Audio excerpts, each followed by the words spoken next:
अहमद पान में विचामी मुफरक ओ आहे मुस्तगरक अदा अलम इन गाल में। अलिफ मा मुराद अल्लाह, लाम मा मुराद जिब्राइल, मीम मा मुराद मिठो मोहम्मद करीम। हुजूर जो शान बुलंद है। किबला साईं सुनो सैयद सखी ज़ैनुल आबिदीन शानुराई वारो बादशाह ओही तो तर्जुमानी करे, ओही तो चवे ता आशिक जंहिंजो सुबहान मथे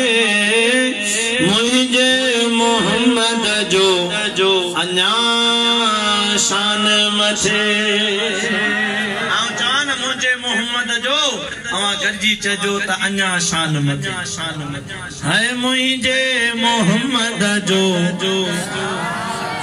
चौ चौ मुझे मोहम्मद जो अन्या शान मथे। वो बीबी जुलेखा जे मोहम्मद से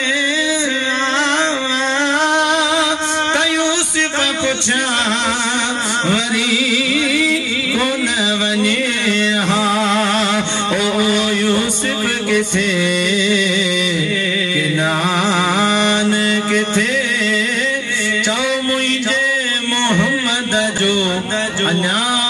शान मथे। हथ मथे करी चौ मुझे मोहम्मद जो चौ चौ मुझे मोहम्मद जो अन्या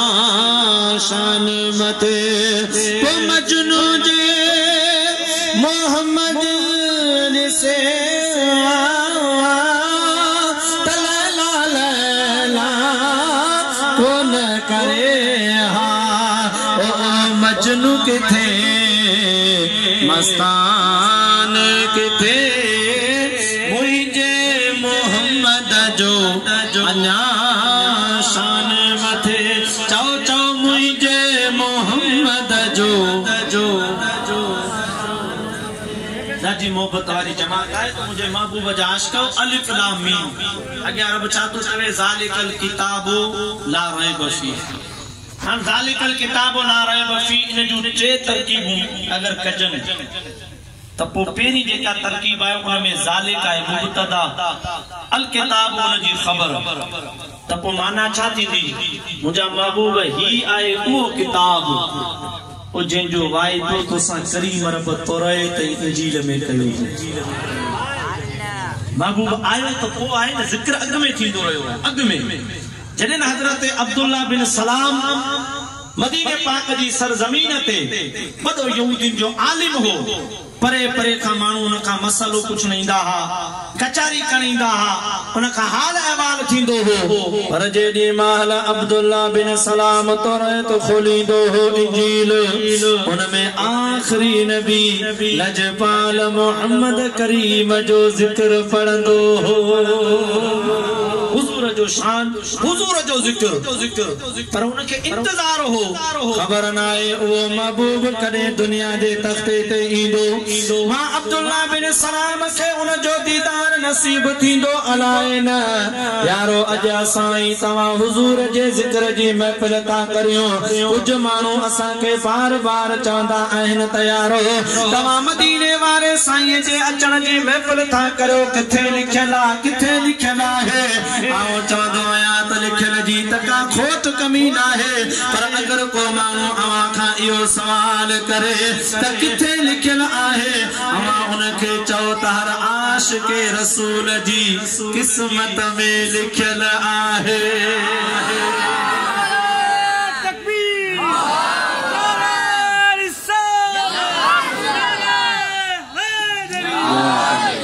हुजूर जे जिक्र जे लाइ सदायो हुजूर जो उम्मती वरी पूछे तो किथे लिखल है उनके चओ त लिखियल जी त का खोट कमी कोने पर आऊं ये लफ्ज भी चवंदा त कदे इए थियो आ जिक्र गुलन जो हुजे ऐं बुलबुल पूछे त किथे लिखियल आहे